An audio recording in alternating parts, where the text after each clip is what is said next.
Bismillahirrahmanirrahim. Assalamualaikum warahmatullahi wabarakatuh.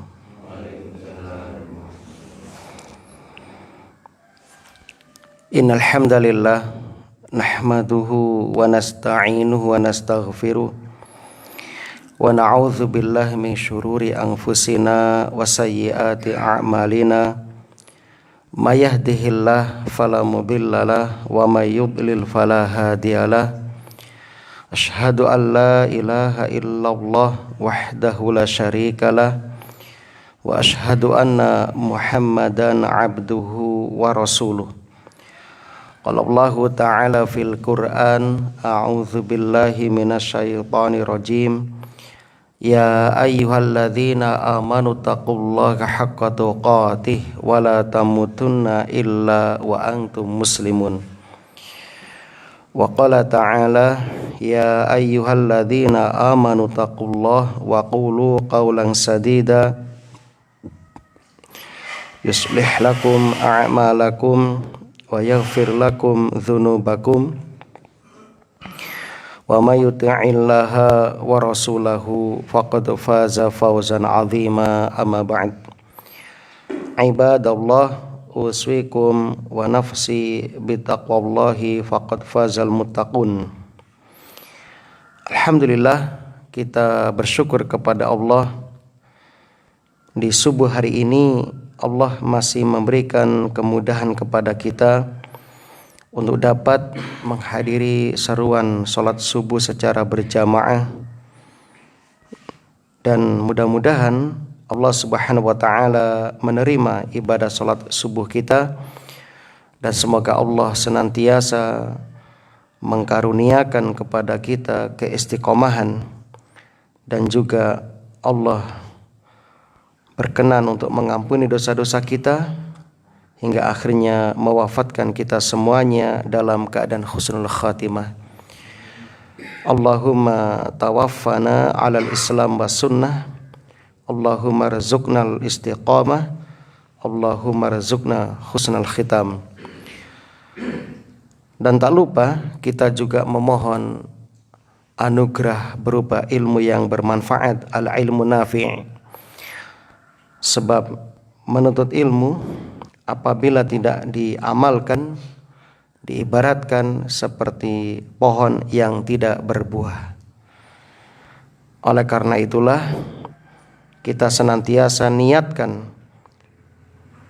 selama kita dalam hidup ini untuk berusaha mengamalkan semua ilmu yang sudah kita pelajari. Allahumma inna nas'aluka ilman nafi'an wa rizqan thayyiban wa amalan mutaqabbalan. Allahumma anfa'na bima 'allamtana wa 'allimna ma yanfa'una wa zidna ilman.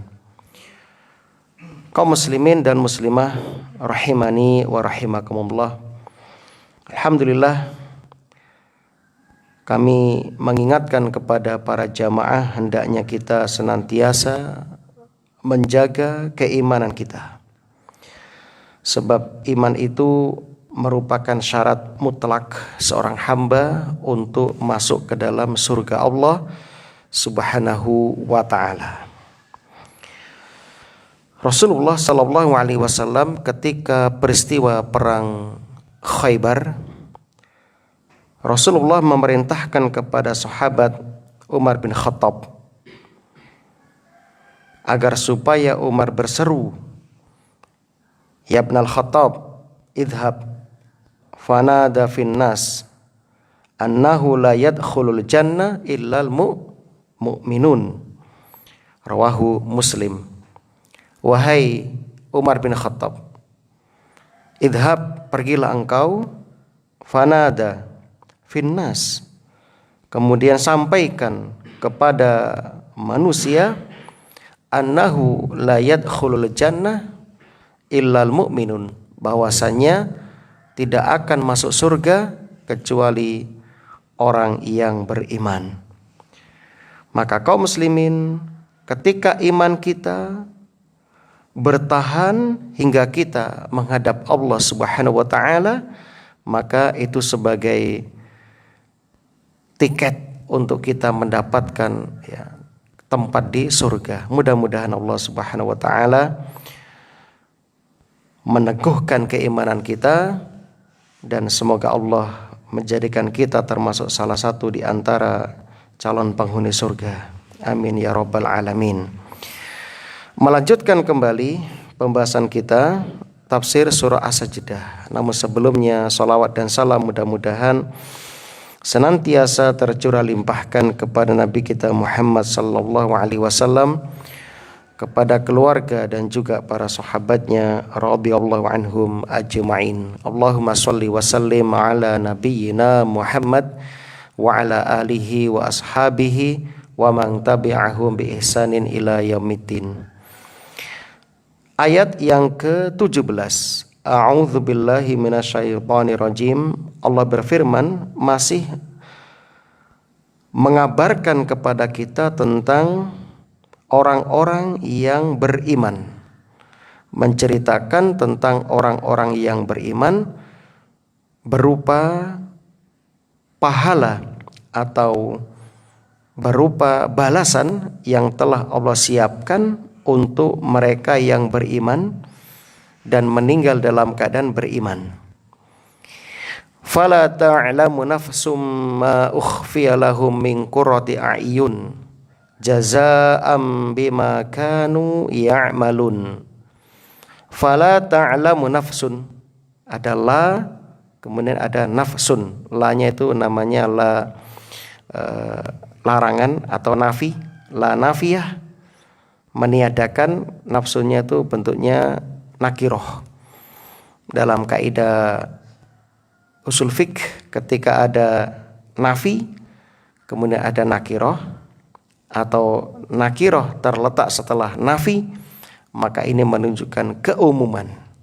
Fala ta'lamu nafsun, tidak ada seorang pun yang mengetahui ma ukhfiya lahum, apa yang disembunyikan bagi mereka, min qurrati a'yunin, berupa qurratu a'yun, yaitu sesuatu yang indah, sesuatu yang indah, yang menyejukkan hati. Jazaa'an bima kanu ya'malun, jazaan sebagai balasan, bima kanu ya'malun, disebabkan apa yang telah mereka kerjakan. Masih ingat ya, dalam hadis yang sahih Rasulullah sallallahu alaihi wasallam bersabda, man yuridillahu bi khairan ista'malahu, barang siapa yang Allah kehendaki kebaikan baginya, ista'malahu, Allah akan memperkerjakan dia. Artinya Allah akan menjadikan hamba itu beramal sebelum kematiannya. Jadi ketika jenengan saat ini, detik ini, dimudahkan untuk menempuh amal-amal soleh, maka itu tanda Allah menghendaki kebaikan bagi kita. Maka ini harus kita syukuri. Ini mengalahkan kenikmatan yang ada dari dunia ini. Apalagi amal soleh tersebut diterima oleh Allah, Masya Allah. Namun ternyata Allah merahasiakan tentang amalan kita diterima dan tidaknya. Di antara hikmahnya kenapa Allah merahasiakan itu, agar kita tidak ujub, tidak merasa bangga diri dengan amalan kita. Maka kita supaya senantiasa bersemangat mengerjakan amal solih, namun di satu sisi juga bersemangat berharap agar supaya amal soleh itu diterima oleh Allah Subhanahu wa ta'ala. Saking besarnya nikmat amalan makbulan, amalan yang diterima, para sahabat seperti Abdullah bin Umar, beliau mengatakan, "Lau alimtu annallaha taqabbal minni sajdatan wahidatan aw sadaqata dirhamin wahid." Seandainya aku tahu Allah itu menerima satu sujudku atau menerima satu sedekah dirhamku, lam yakun ghaibun ahabba ilayya minal maut, maka kematian lebih aku sukai. Atadri mimman yataqabbalullah, tahukah engkau siapa orang yang diterima amalannya oleh Allah? Innama yataqabbalullah minal muttaqin, sesungguhnya Allah hanya menerima amal dari orang-orang yang bertakwa. Masya Allah. Bahkan dalam asar yang lain, sahabat Fadalah, Ubaid al-Fadalah, beliau mengatakan, seandainya aku tahu amalanku yang seberat wiji sawi min khardalin, seberat atom diterima oleh Allah, lakana khairan minad dunya wa ma fiha, itu tentu lebih baik bagiku daripada dunia dan seisinya. Perhatikan kaum muslimin. Jadi para sahabat itu selain fokus beramal, mereka juga serius dan berharap agar supaya amalannya diterima. Itulah sebabnya Allah Subhanahu wa taala menyebutkan tentang ciri-ciri calon penghuni surga. Mereka itu orang yang beramal, di satu sisi mereka takut jangan-jangan amalannya enggak diterima, sehingga mereka terus beramal dan meningkatkan kualitas amalannya, meningkatkan keikhlasannya, kekhusyuannya, kesungguhannya, sehingga imannya makin hari makin menaik. Ya, sebagaimana amalnya juga demikian. Nah, maka kaum muslimin, perhatikan dalam ayat ini Allah Subhanahu wa taala menjanjikan kepada orang-orang yang beriman di akhirat kelak pahala yang luar biasa. Ya. Bahkan disebutkan dalam hadis Al-Bukhari nomor 3244, a'dadtu li'ibadiyas solihin ma la 'ainun ra'at wala udhunun sami'at wala khatara ala qalbi bashar.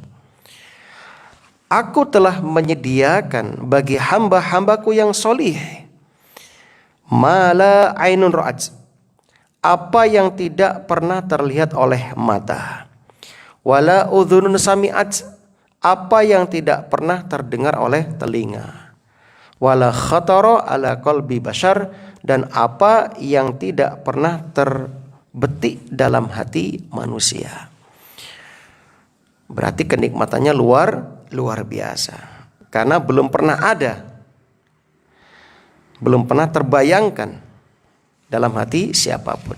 Mungkin selama ini kalau Anda jenengan ditanya apa kenikmatan terbesar di dunia, ya, mungkin Anda sebatas pengetahuan jenengan, ya, mungkin rekreasi ke Eropa misalnya, main salju misalnya, atau mungkin makan makanan yang paling enak, telurnya ikan apa itu yang mahal itu, ya, senes Pak, kaviar ya, yang harganya itu berapa on itu, 1 on kalau nggak salah itu harganya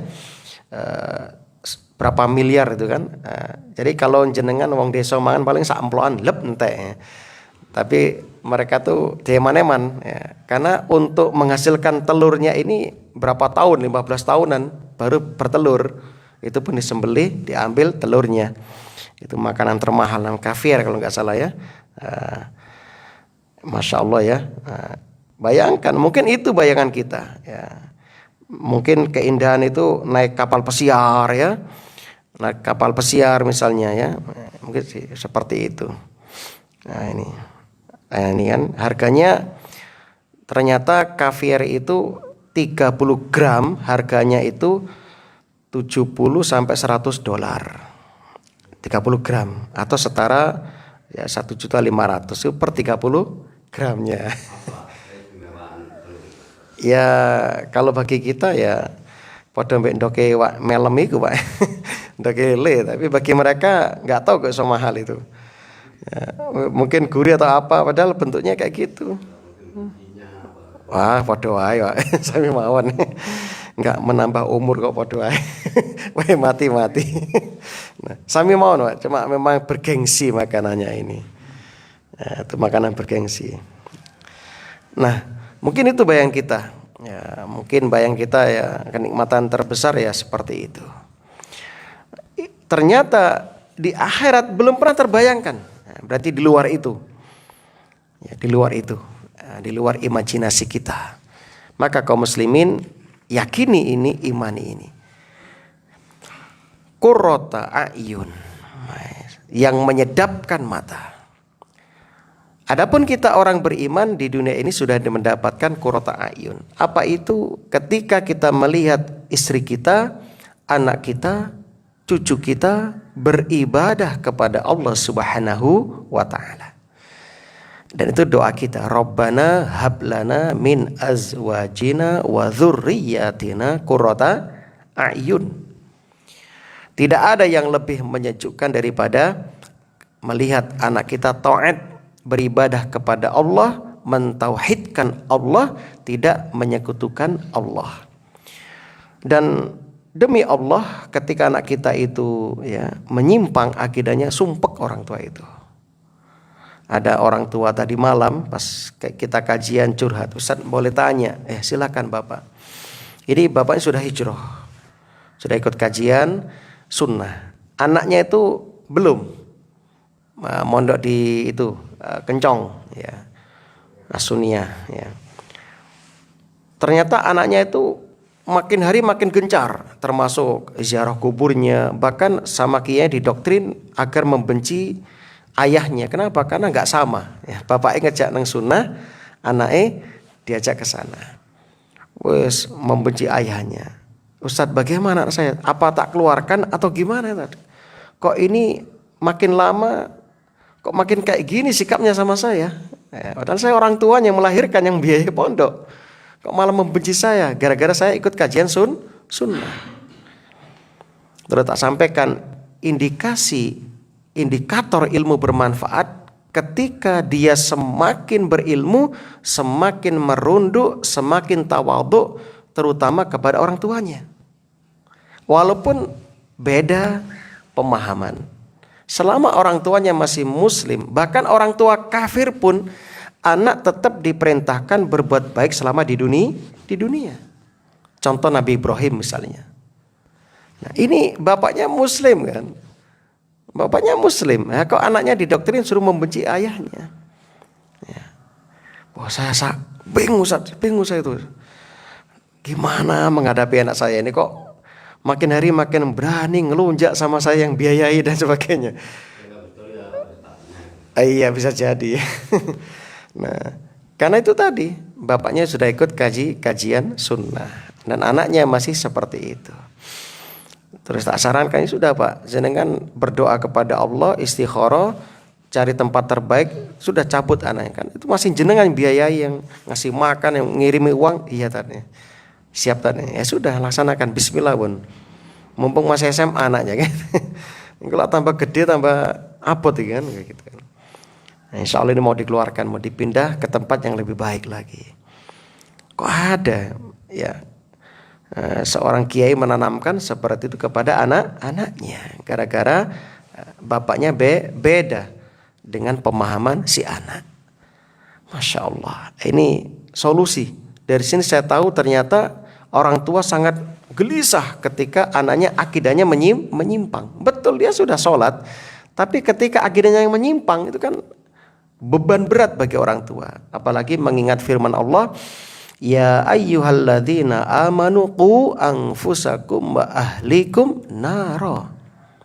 Hai orang-orang yang beriman, jaga diri kalian, keluarga kalian dari api neraka. Maka orang tua berkewajiban ya mendidik, mentarbiyah, mengarahkan menjaga, menafkahi, bertanggung jawab terhadap keluarganya, terhadap anak-anaknya. Kaum muslimin yang berbahagia. Bahkan disebutkan dalam tafsir Al-Qurtubi, Ibnu Mas'ud radhiyallahu an meriwayatkan dari At-Tabari, fit Taurati maktub, di dalam kitab Taurat tertulis, alallahi lilladzina tatajafa junubuhum anil madaji'i ma la ainun ra'at wala udhunun sami'at wala khatara ala qalbi bashar. Kata sahabat Ibnu Mas'ud, dalam kitab Taurat tertulis bahwasanya Allah Subhanahu wa taala akan memberikan kenikmatan kepada orang-orang yang melakukan sholat malam, kenikmatan yang tidak pernah terlihat oleh mata, terdengar oleh telinga, dan terbetik dalam hati manusia. Lalu kata Imam Al-Qurtubi mengomentari asar dari sahabat Abdullah bin Mas'ud, wa hadhil karamatu innama hiya li a'la ahlil jannati manzilan. Kata beliau, karomah ini, kemuliaan ini, yaitu kenikmatan yang tidak pernah terlihat, terdengar oleh telinga, tidak pernah terbetik dalam hati manusia itu, innama hiya li a'la ahlil jannati manzilan, hanya untuk penghuni surga yang tertinggi. Kama jaa mubayyanan fi sahihi Muslim al-Mughirah bin Syu'bah yarfa'uhu ila Rasulillah sallallahu alaihi wasallam. Sebagaimana disebutkan dalam hadis dari Mughirah bin Syu'bah yang marfu', yakni bersambung kepada Nabi dalam kitab Sahih Muslim. Hadisnya begini, Pak. Rawahu Muslim nomor 189. Qala Rabbi, Musa berkata, Rabbi, wahai Tuhanku, fa'a'lahum manzilatan, bagaimana dengan nasib orang yang paling tinggi kedudukannya di surga? Qala, Allah menjawab, ulaikal ladzina aratu gharastu karamatahum biyadi wa khatamtu 'alaiha falam tara 'ainun wala tasma' udhunun wala yakhtur 'ala qalbi bashar. Allah menjawab, hai Musa, orang yang paling tinggi kedudukannya di surga itu adalah mereka orang yang menjadi pilihanku, pilihan Allah. Kemudian kemuliaan mereka di tanganku, dan aku menutup kemuliaan itu. Ia belum pernah terlihat oleh mata, belum pernah terdengar oleh telinga, dan belum pernah terbetik dalam hati manusia. Qala, perawi mengatakan, wa misdaquhu fi kitabillah azza wa jal. Kemudian kata perawi, dalilnya yang membenarkan sabda ini adalah firman Allah surat As-Sajdah 17, yaitu fala ta'lamu nafsum ma ukhfiya lahum min qurrati a'yun. Nah, maka kaum muslimin, tugas kita sekarang adalah monggo kita memperbaiki diri kita, amal kita, agar kita mendapatkan derajat tertinggi di dalam surga. Afaman kana mu'minan kaman kana fasiqo la yastawun. Maka apakah orang yang beriman sama seperti orang fasik? Fasik di sini yang dimaksud adalah al-khuruj anit ta'ah, keluar dari ketaatan, namanya fasik. Dari kata al-fusuk, fusuk ya, artinya al-khuruju anit ta'ah, keluar dari ketaatan. Kalimat fasik ini sifatnya umum, mencakup segala bentuk kemaksiatan, terutama dosa-dosa besar, dan di dalamnya juga termasuk kekufuran. Nah, adapun fasik yang dimaksud dalam ayat ini adalah kafir, yaitu kufur. Nah, jadi apakah sama orang beriman dengan orang yang kafir? Nah, jelas jawabannya nggak sama. Dijelaskan di ayat berikutnya, ayat 19, Ammalladzina amanu wa amilus solihat falahum jannatul ma'wa nuzulam bima kanu ya'malun. Ini jawabannya. Adapun orang-orang yang beriman dan beramal soleh. Nah, perhatikan di sini Allah nggak mencukupkan dengan iman, tapi Allah menyertakan, menggandengkan dengan amal soleh. Ini menunjukkan semata-mata iman nggak cukup. Namun iman harus dibuktikan dengan amal soleh. Ya. Dan itulah orang yang beruntung. Wal asri innal insana lafi khusrin. Demi masa sesungguhnya manusia benar-benar di dalam kerugian. Illal ladzina amanu wa amilus solihat. Kecuali orang yang beriman dan beramal soleh. Jadi iman itu ya disebutkan oleh ulama, bahkan Ali bin Abi Thalib ketika ditanya, "Mahwal iman?" Apa itu iman? Beliau mengatakan ma'rifatun bil qalbi wa iqrarun bil qaul atau bil lisan wa amalun bil arkan. Mengetahui, meyakini dalam hati, mengucapkan dengan lisan dan ya membuktikan dengan amalan anggota tubuh. Oleh sebab itu dalam tafsir ulama menafsiri amanu di situ diantaranya adalah ilmu yang bermanfaat, akidah yang lurus, ilmu yang benar. Loh kok bisa? Iya, karena ilmu itu menentukan keimanan kita, akidah kita. Kalau ilmu yang kita pelajari menyimpang, maka akidah kita, iman kita juga menyimpang. Kalau yang kita pelajari itu ilmu yang lurus, mengajarkan tauhid yang benar kepada Allah, tidak menyimpang, maka ya ideologi kita juga tidak akan menyimpang. Nah kan begitu. Makanya ilmu ini menentukan. Termasuk mencari guru juga menentukan, nggak asal-asalan. Nah, apalagi kalau gurunya itu YouTube, ya harus waspada. Nah, kan begitu. Ternyata iman saja nggak cukup. Jadi iman itu bukan hanya hiasan di bibir, hiasan di lisan atau hiasan di KTP ya, tapi iman itu perlu amal, perlu bukti. Alhamdulillah jamaah yang ditakdirkan subuh ini mampu menghadiri sholat berjamaah, dilanjutkan dengan mengkaji ayat-ayat Allah. Ini sebagai perwujudan dari keimanan kita kepada Allah Subhanahu wa taala berupa amal anggota tubuh kita. Wa amilus solihat, dan mengerjakan amal soleh. Dan amal dikatakan soleh syaratnya satu ikhlas, yang kedua ittiba, mengikuti yang dicontohkan Rasulullah sallallahu alaihi wasallam. Maka falahum, bagi mereka jannatul ma'wa, yaitu surga sebagai tempat kediaman, nuzulan, tempat tinggal, bima kanu ya'malun, sebagai pahala atas apa yang telah mereka perbuat. Wa ammal ladzina fasaqu, maka adapun orang-orang yang fasik, yang kafir, fama'wahumun nar, maka tempat tinggal mereka adalah neraka. Allahumma ajirna minan nar.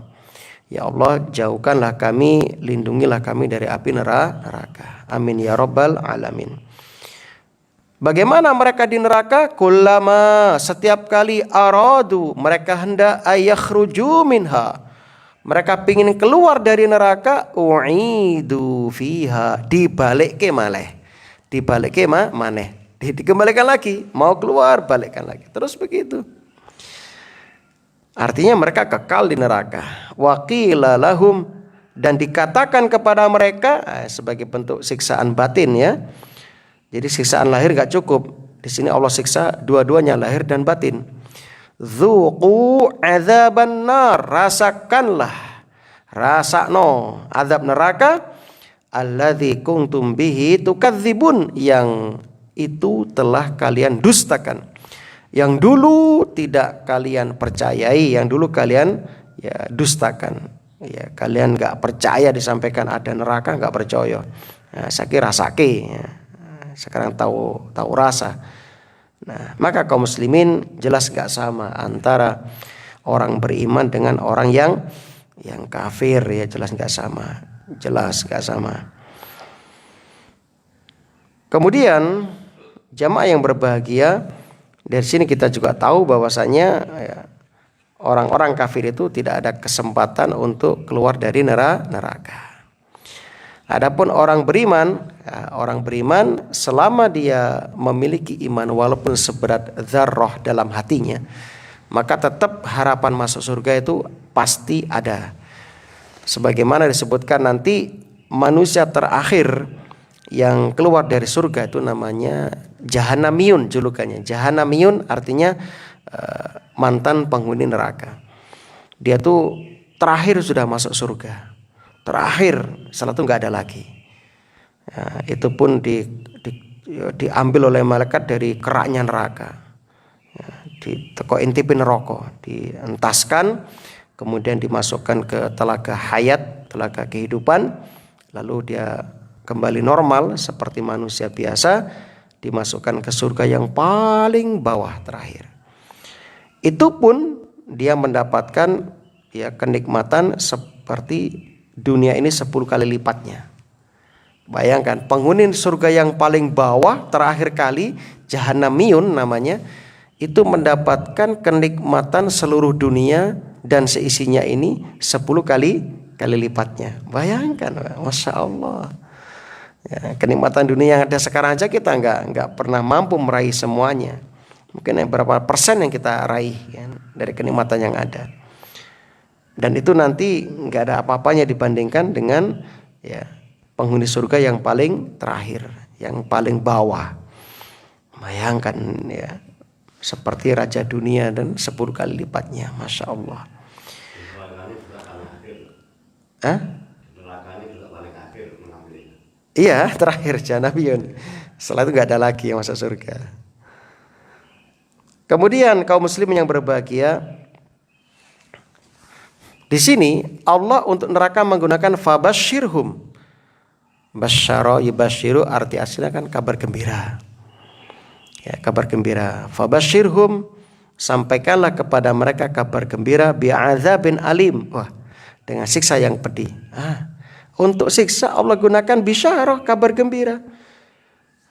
Apa hikmah dari penyebutan kalimat ini? Di antara rahasianya, Allah menyebutkan kabar gembira bagi orang-orang kafir berupa siksa yang pedih. Tujuannya apa? Untuk mengejek mereka. Untuk mengejek mereka. Agar mereka itu orang kafir semakin ya, tersiksa batinnya, semakin terpukul relung hatinya. Nah, kemudian mereka itu akan kekal di sana. Nah, setiap kali mau keluar nggak bisa. Ya. Jadi kaum muslimin yang berbahagia, ya itulah yang terjadi bagi orang-orang yang kafir. Kemudian, ya, ayat berikutnya, walanudhiqannahum minal adzabil adna dunal adzabil akbar la'allahum yarji'un. Ayat 21. Walanudhiqannahum minal adzabil adna, dan pasti kami timpakan kepada mereka sebagian siksa yang dekat, yakni di dunia. Dunal adzabil akbar, sebelum azab yang lebih besar, yakni di akhirat.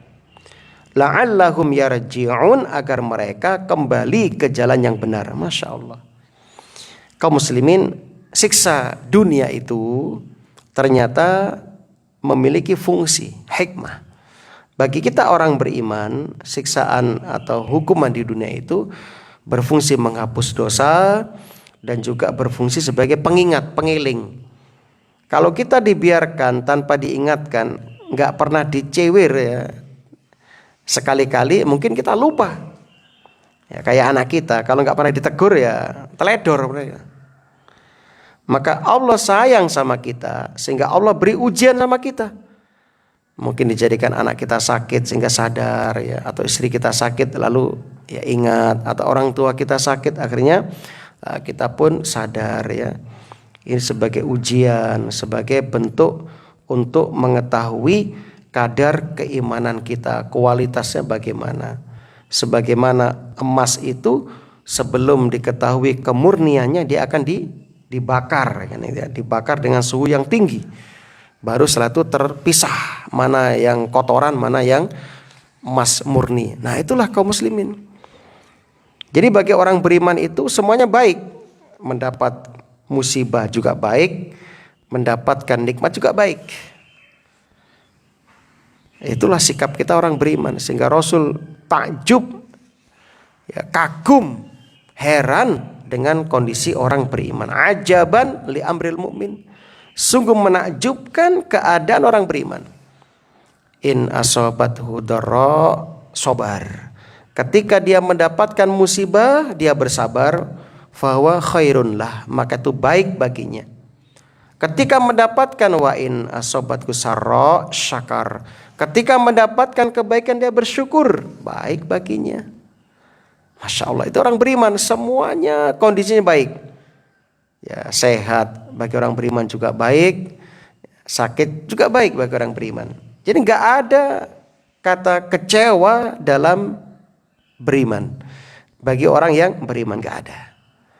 Nah, jadi hidup itu ya antara itu. Dan dalam hidup kita ya itu yang datang. Kalau bukan kebahagiaan pasti kesedihan. Sebagaimana bapak dan ibu yang sudah lama berumah tangga, pasti yang datang antara itu. Kalau nggak kebaikan pasti keburukan atau kesedihan, ya itulah. Kita nggak selamanya sedih, kita nggak selamanya tertawa. Jadi hidup kita tuh balance, ya, imbang hidup kita itu, normal. Nah, begitu. Dan itulah rahasia doa bagi pengantin baru. Barakallahu laka wa baraka alaika wa jama'a bainakuma fi khairin. Barakallahu laka, semoga Allah memberkahi kamu pada kebaikan yang datang kepadamu. Wa baraka alaika, dan semoga Allah memberkahi keburukan yang datang kepada kamu.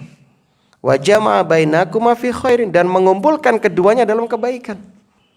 Dari doa ini kita sudah tahu bahwasanya ketika kita melangkah di rumah tangga itu pasti kita akan mendapati itu. Kadang kita diuji dengan kebaikan, kadang diuji dengan musibah-musibah, pasti itu. Ya, makanya Rasul berharap dengan doa tadi dikumpulkan keduanya dalam kebaikan.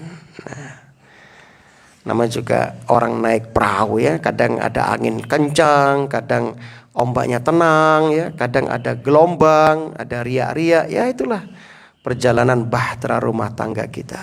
Yang penting kita sudah menyiapkan bahan-bahannya, bahan bakarnya, kompasnya, kemudian ya persediaan keamanannya, kita lengkapi semuanya. Kaum muslimin rahimani wa rahimakumullah. Azab di dunia disebut dengan azab yang dekat. Ya, karena sekarang terjadinya minimal azab itu, kata ulama, azabul adna itu adalah azab kubur. Mungkin sekarang Bapak lihat orang kafir itu kok nggak disiksa-siksa, ya. Mereka kok tetap enjoy, bahkan rezekinya banyak, ya. Belum.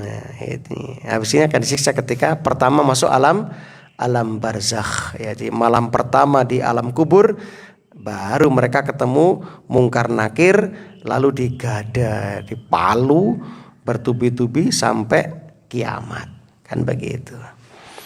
Kaum muslimin yang berbahagia, ya, jadi di dunia mereka sudah tersiksa batinnya, hatinya, tidak mendapatkan ketenangan, kedamaian. Lihat orang kafir, ketika mereka di puncak kejayaan mereka pusing, aduh, kok saya tetap merasakan ada yang kurang, nggak ada kenikmatan yang betul-betul murni dari hatinya, nggak ada. Sehingga kita lihat banyak orang-orang sukses itu dari kalangan orang kafir tuh bunuh diri, kasus-kasus narkoba, pembunuhan, ya, perselingkuhan, ya, miras, ya. Kenapa? Karena nggak ada kebahagiaan di dalamnya. Sampai mereka rela menyewa hotel terbaik. Saya pernah baca itu ada hotel di Prancis kalau nggak salah, itu satu malam itu kamarnya 70 juta, Pak. Jadi tidur situ satu malam berapa? 70 juta. Berarti 2 malam 140 juta. 3 malam dapat mobil baru bagi kita. Nah, 70 juta sudah dapat bagus mobilnya, kan. Nah, bahkan ya masa itu baru menginapnya, belum makannya. Makanya ada sendiri, saya baca itu, kan. Nah, waktu itu yang mencoba kamar itu adalah pemain sepak bola. Saya lupa namanya. Bagi pemirsa sepak bola nggak ada apa-apanya ya. Uang segitu, mereka gajinya tuh miliaran ya. Per hari kalau nggak salah, atau per jam gajinya kan. Nah, Masya Allah, kaum muslimin yang berbahagia, kenapa mereka sampai seperti itu? Mencari kebahagiaan. Banyak orang yang mencari kebahagiaan di klub-klub malam ya, gonta-ganti pasangan dan sebagainya. Stres mereka, nggak ada kebahagiaan. Tapi bagi kita orang beriman, Masya Allah ya, sholat berjamaah itu nikmat yang luar biasa. Sampai-sampai ulama mengatakan, kalau nggak ada, namanya Al-Wasi, beliau mengatakan di zaman beliau hidup ya, di zaman tabi'ut tabi'in ya, tahun ke 300 200-an Hijriah itu, dia mengatakan tidak ada yang tertinggal di zaman kita sekarang kenikmatan kecuali dua, kata beliau. Iltiqaul ikhwan wa sholatil jamaah, kata beliau. Yang pertama, kenikmatan yang tersisa itu adalah bertemu dengan saudara mukmin mukminah, seperti kajian ketemu. Yang kedua, sholat berjamaah. Nah, sampai ulama di masa itu ngomong kayak gitu. Nah, kenapa? Karena mereka merasakan betul ketemu saudara muslim kan luar biasa. Ketika kita salaman musafahah, itu diampuni dosanya ya, diampuni dosanya. Kemudian ketika sholat berjamaah nikmat ya, luar biasa, tenang, bahagia bagi kita. Bagi orang beriman bahagia itu simple. Ya, ketika kita beribadah kepada Allah, baik itu ibadahnya mahdhah maupun ghairu mahdhah, ya seperti senyum ya, itu sudah bahagia, hati cerah. Kemudian apalagi membantu orang, sedekah dan sebagainya, nikmatnya luar biasa.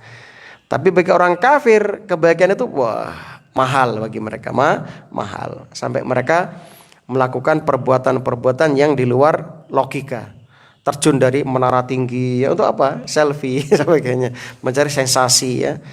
Sampai melakukan perbuatan-perbuatan yang menentang maut ya, menantang maut ya. Untuk apa? Mencari kebahagiaan. Mereka bahagia ketika terkenal ya di dunia media sosial, padahal resikonya itu tadi. Maka kaum muslimin, alhamdulillah, bersyukur kepada Allah, kita ditakdirkan menjadi orang yang beriman.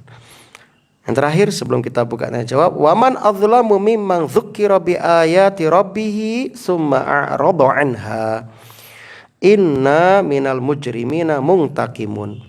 Waman, dan siapakah adzlamu, ini dia yang paling zalim. Adzlam isim tafdil, superlatif paling atau yang terzalim. Mimman dzukira bi ayati rabbih, daripada orang yang telah diperingatkan, dzukira diperingatkan, bi ayati rabbih dengan ayat-ayat Tuhannya, summa kemudian a'rada anha, dia berpaling darinya, dari ayat-ayat itu. Kembali ke ayat. Inna, sesungguhnya kami minal mujrimina muntaqimun, akan memberikan balasan kepada orang-orang yang berdosa.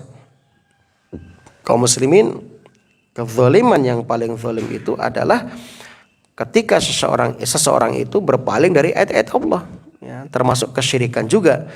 Di antaranya berpaling al-i'rab an ayatillah, berpaling dari ayat Allah. Dibacakan ayat enggak mau, hatinya berpaling ya, bahkan fisik juga berpaling ya. Enggak mau diberi solusi dari ayat, dari hadis yang sahih enggak mau. Ini tanda orang yang sombong, tanda kesombongan. Dan ini hanya berlaku bagi orang kafir dan orang ya munafik, orang nifak ya, orang yang terjangkiti nifak, itu orang-orang munafik. Mereka menganggap ya hukum buatan manusia itu lebih baik daripada hukum Allah, sehingga mereka menolak ayat-ayat Allah. Nauzubillah min dzalik. Banyak itu terjadi kaum muslimin. Dibacakan ayat, diingatkan ayat, ya menolak. Padahal mereka paham bahasa Arab, bahkan ngerti bahasa Arab, tapi enggak mau menerima. Ya. Summa a'rada anha, kemudian dia berpaling darinya. Summa artinya kemudian, yang disertai dengan jeda.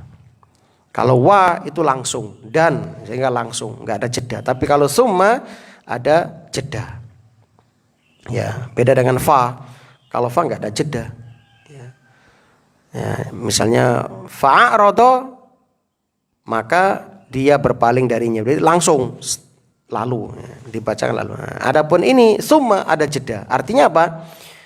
Di antara mereka ada yang begitu mendengar Al-Qur'an, mendengarkan dakwah, langsung berpaling tanpa berpikir panjang. Tanpa berpikir panjang. Nah, itu ada di antara mereka. Namun ada di antara mereka yang ketika didakwai maka berpikir terlebih dahulu. Sebagaimana maksud ini summa, berpikir dulu. Nah, direnungi, dipikirkan ya. Nah, ada yang seperti itu. Ada yang seperti itu. Nah, mereka sudah diingatkan dengan ayat-ayat Allah. Lantas mereka sudah memikirkannya, tetapi tetap saja mereka berpaling darinya. Bahkan saya pernah baca di sebuah artikel itu, pertemuan besar para pastor ya di Roma itu, mereka membahas bagaimana caranya supaya generasi muda Islam itu jauh dari Islam. Lalu mereka membaca usulan, ternyata ada seorang pastor yang mengangkat Al-Quran.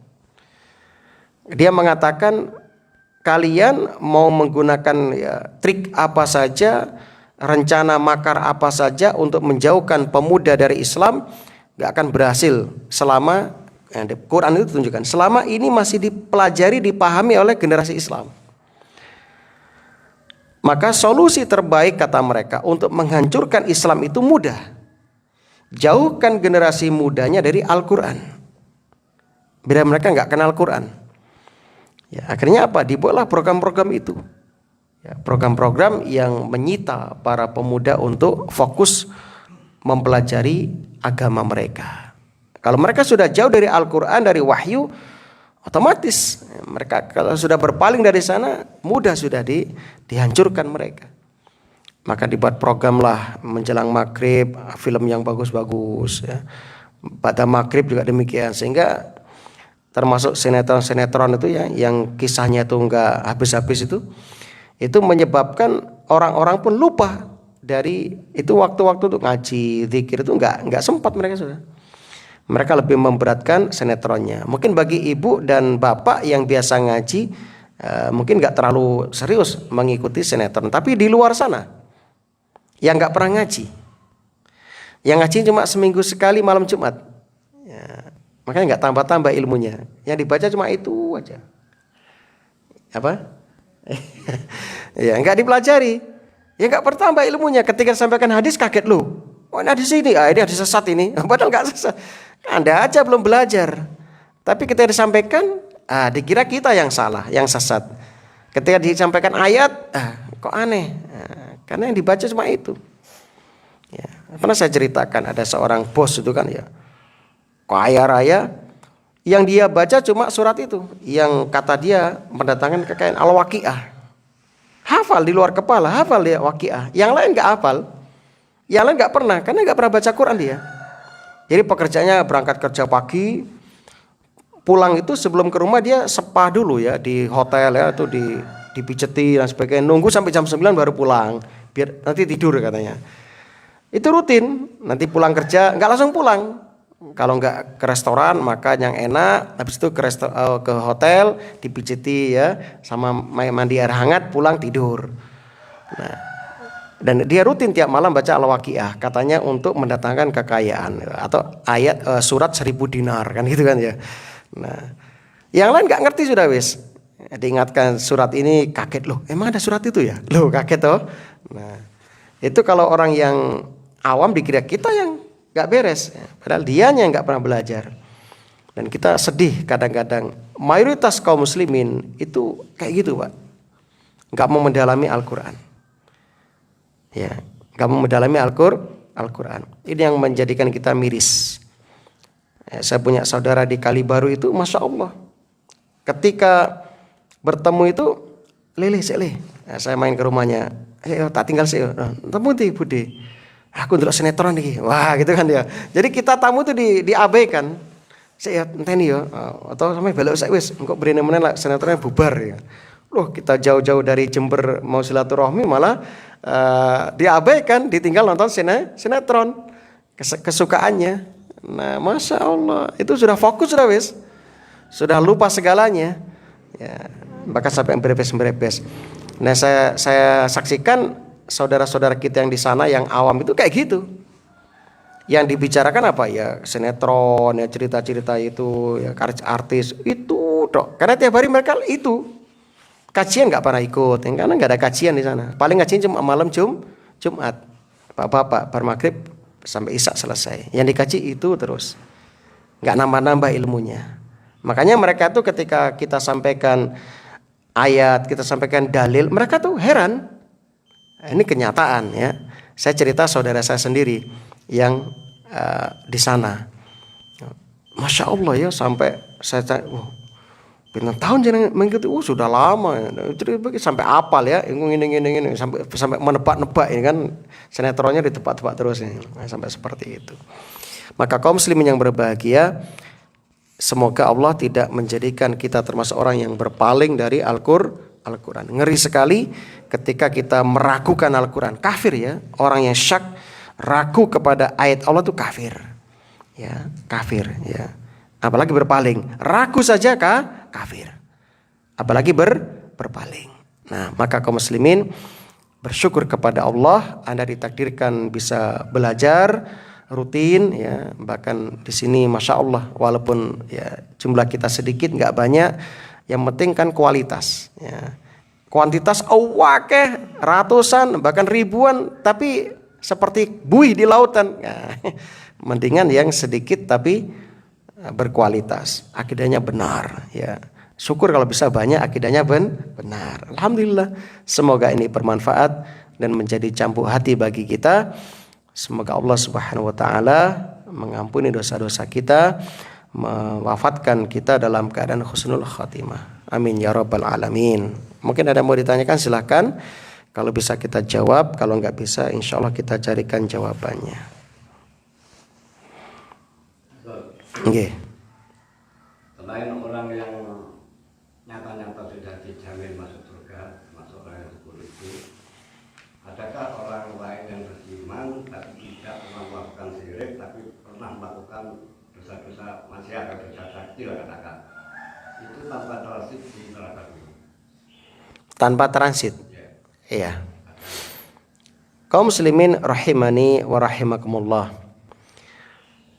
Hadis-hadis yang pernah kita dapati bahwasanya nanti di hari kiamat ya, orang yang tidak melakukan dosa syirik sampai wafatnya, walaupun dia pelaku maksiat, pelaku dosa maksiat seperti minum khamr, berjudi, mungkin membunuh, selama dia tidak membawa kesyirikan, dapat dipastikan dia nanti akan masuk surga. Sebagaimana hadis tentang bitokoh, hadis kartu ya, hadis kartu, seorang yang dihadirkan 99 catatan amal yang semuanya berisi keburukan, sepanjang mata memandang dosa semua.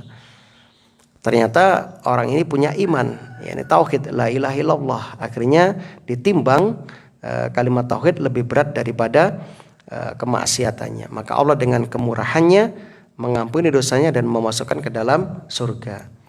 Begitu juga kasus pelacur ya, mohon maaf, pelacur di zaman Bani Israel yang memberi minum seekor anjing. Kan di situ disebutkan bahwasanya Allah berterima kasih kepadanya dan memasukkannya ke dalam surga. Dari sini tidak disebutkan apakah dia masuk neraka dulu ya. Yang disebutkan adalah kabar gembiranya dia langsung masuk ke dalam surga. Wallahu a'lam. Apakah ada nanti orang yang melakukan dosa selain dari orang-orang yang dijamin masuk surga, yang dia nggak mampir neraka dulu, tapi masuk surga? Wallahu a'lam. Mudah-mudahan ada. Kayaknya isyarat ke sana ada. Seperti yang Nabi gambarkan tentang orang-orang yang 70.000 orang masuk surga tanpa hisab. Ya. Di antaranya orang yang tidak melakukan pengobatan kai, tidak melakukan ya kesyirikan dan tidak minta diruqyah, kan begitu di antara hadisnya. Maka sahabat ada yang minta di antara Ukasha, ya Rasulullah doakan saya, ya kamu termasuk Lalu yang lain, ya Rasul dengan saya juga. Ya, kamu sudah kedaulatan ukasah. Nah, dari sini kita tahu ternyata orang ini selama tidak melakukan perbuatan-perbuatan itu, berarti kan tidak melakukan kesyirikan kan? Tidak melakukan kesyirikan. Selama dia menjaga kemurnian tauhid, dia akan masuk surga tanpa hisab. Di sini ada pemahaman berarti walaupun dia punya dosa selama enggak syirik, nah, maka dia bisa jadi ya, akan masuk surga tanpa hisab. Nah, mudah-mudahan seperti itu. Wallahu a'lam bishawab. Nah. Cekap. Oh, okay.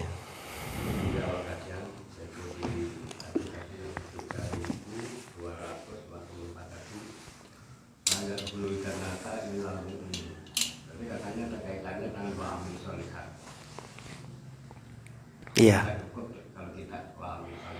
Iya, nggak sempurna imannya.